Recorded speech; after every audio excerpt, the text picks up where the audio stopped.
نماز میں خنجر لگا، نماز فجر کی نماز پڑھا تھا، اب ایک دم گرے،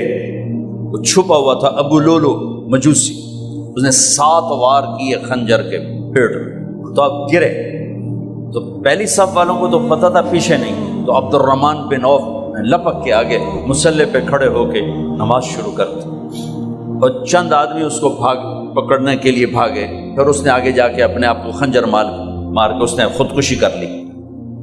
اٹھا کر مکان پر لے گئے، دودھ پلایا گیا تو وہ آنتوں سے باہر نکل گیا، کہنے لگے موت کا پیغام آ گیا ہے، تو اپنے بیٹے کو بلایا کہ بیٹا جا کر اماں جان عائشہ سے کہو کہ عمر امیر المومنین نہ کہنا، اب میں امیر المومنین نہیں ہوں، کہنا کہ عمر بن خطاب اپنے دونوں ساتھیوں کے ساتھ قبر کی جگہ چاہتا، اگر مجھے اجازت مل جائے تو مجھے وہاں دفن کرنا، اگر اجازت نہ ملے تو مجھے عام قبرستان میں دفن کر دیں۔ عبداللہ بن عمر تشریف لے گئے تو اماں عائشہ بیٹھی رو رہی تھی کہ اماں جان میرا باپ عمر بن خطاب اجازت چاہتا ہے قبر کی اپنے دونوں ساتھیوں کے ساتھ، تو حضرت عائشہ رضی اللہ تعالیٰ عنہ رونے لگی، پہلے بھی رو رہی تھی، کہا عبداللہ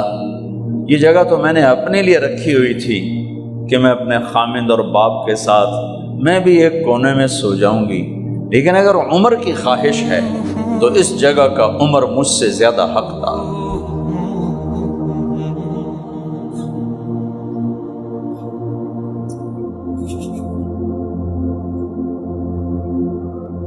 بیٹے نے آ کر کہا ابا جان مبارک ہو، اجازت ہو گئی، کہا بیٹا ہو گئی، لیکن جب میری میت اٹھاؤ تو دروازے پر جا کر رکھنا اور ایک دفعہ دوبارہ پوچھنا، ہو سکتا ہے میرے شرم میں اجازت دی ہو اور میرے مرنے کے بعد انکار فرما دیں، تو ایک دفعہ دوبارہ پوچھنا، اس وقت پہ اجازت ملے تو پھر لے جانا ورنہ واپس لے جانا۔ حضرت علی اور حضرت حسن تشریف لائے جس دن انتقال ہو رہا ہے، تو گھبراہٹ دیکھی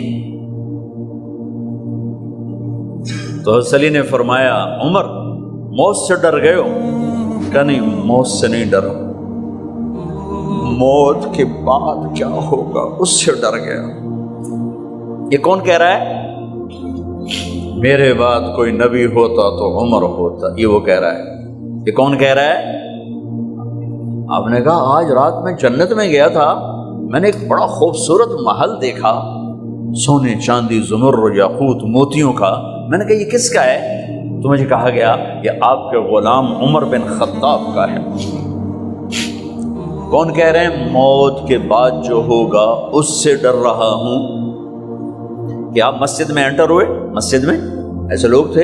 ادھر ابو بکر تھے اور ادھر عمر تھے، ہاتھ دیو، آپ نے یوں ہاتھ پکڑ لیا، دونوں کے ایسے ہاتھ پکڑ لیے، ادھر ابو بکر ادھر عمر، کہ مجھے دیکھ رہے ہو؟ کہ جی، کہ قیامت کے دن میں ایسے اٹھوں گا کہ میرے ادھر ابو بکر ہوگا اور ادھر میرے عمر ہوگا۔ یہ عمر کہہ رہے ہیں موت سے نہیں ڈرا ہوں، موت کے بعد کیا ہوگا اس پہ ڈر رہا ہوں۔ تو حضرت علی نے فرمایا کیوں ڈرتے ہو؟ میں گواہی دیتا ہوں، میں نے کئی دفعہ اللہ کے محبوب سے سنا کہ جنت کے بڑی عمر کے، ایک تو نا جنت کے نوجوانوں کے سردار، وہ تو حسن حسین ہیں، میں نے کتنی دفعہ سنا اللہ کے نبی سے کہ جنت میں بڑی عمر کے لوگوں کے سردار ہیں ابو بکر اور عمر۔ تو آپ نے کہا قیامت کے دن گواہی دو گے؟ آپ نے کہا، حضرت علی نے کہا میں بھی گواہی دوں گا، میرا بیٹا حسن بھی گواہی دے گا۔ وہ حضرات تشریف لے گئے تو موت کی آہٹ کو محسوس کیا تو بیٹے کی گود میں سر تھا عبداللہ بن عمر کا، بیٹا یہ زمین پہ لٹا تھا۔ انہوں نے یہاں سے ہٹا کر یہاں سر رکھ دیا، وہ حق سنا نہیں کیا کہہ رہا ہوں، زمین پہ ڈال دیں۔ ان کا جی نہیں چاہ رہا تھا کہ کیا کہہ رہا ہوں، زمین پہ ڈالو۔ انہیں آگے کر دے، خود پیچھے اٹھ، اپنا چہرہ مٹی میں یوں رکھ اور مٹی میں منہ ملنے لگے ایسے، اور کہہ رہا ہے ویل لک یا عمر ان لم یغفر لک عمر ان لم یغفر لک ربک، اے عمر اگر تیرے رب نے آج تجھے معاف نہ کی تو تو ہلاک ہو۔ ویل لک ولأمک ویل لک ولأمک یا عمر ان لم یغفر لک ربک، عمر اگر آج تجھے اللہ نے معاف نہ کی تو ہلاک ہو۔ اتنے بڑے مقام والے 1,24,000 میں ایک آدمی ہے مراد، جسے مانگا گیا ایک آدمی، یا اللہ عمر دے دے میرے اسلام کی بلندی کے لیے۔ وہ کہہ رہے ہیں ویل لک یا عمر ان لم یغفر لک ربک،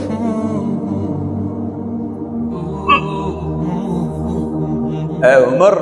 تو برباد ہو گیا اگر تیرے رب نے تجھے معاف نہ کی۔ یہ کہتے جان نکل گئی۔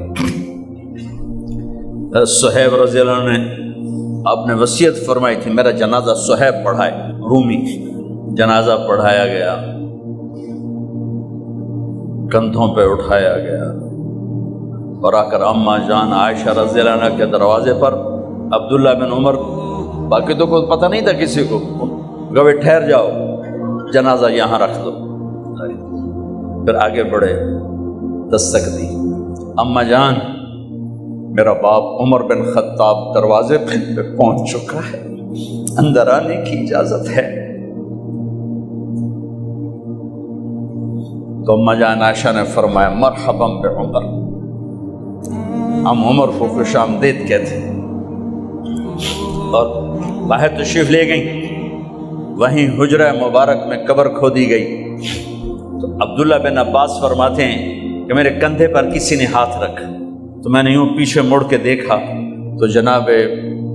امام المتقین حضرت علی کھڑے ہوئے رو رہے تھے اور فرما رہے تھے عمر مجھے پتا تھا تیرے سوا یہاں کوئی نہیں آ سکتا، مجھے پتا تھا یہاں تو ہی آئے گا اور کوئی نہیں آ سکتا، چونکہ میں نے ہزاروں دفعہ سنا خرجت انا و ابو بکر و عمر دخلت انا و ابو بکر و عمر، میں نے ہزاروں دفعہ اپنے نبی کی زبان سے سنا میں اور ابو بکر عمر گئے تھے، میں اور ابو بکر عمر آئے تھے، میں اور ابو بکر عمر اندر گئے تھے، میں اور ابو بکر عمر باہر گئے تھے، میں نے اپنے نبی کے نام کے ساتھ تجھے اور ابو بکر کو اتنا سنا ہے کہ کسی کو نہیں سنا، لہذا مجھے پتا تھا تو اسی جگہ پہ آئے گا، تیری یہی جگہ ہے۔ میرے بھائی بہنوں، یہ وہ لوگ ہیں جنہوں نے رضی اللہ عنہ کا ٹائٹل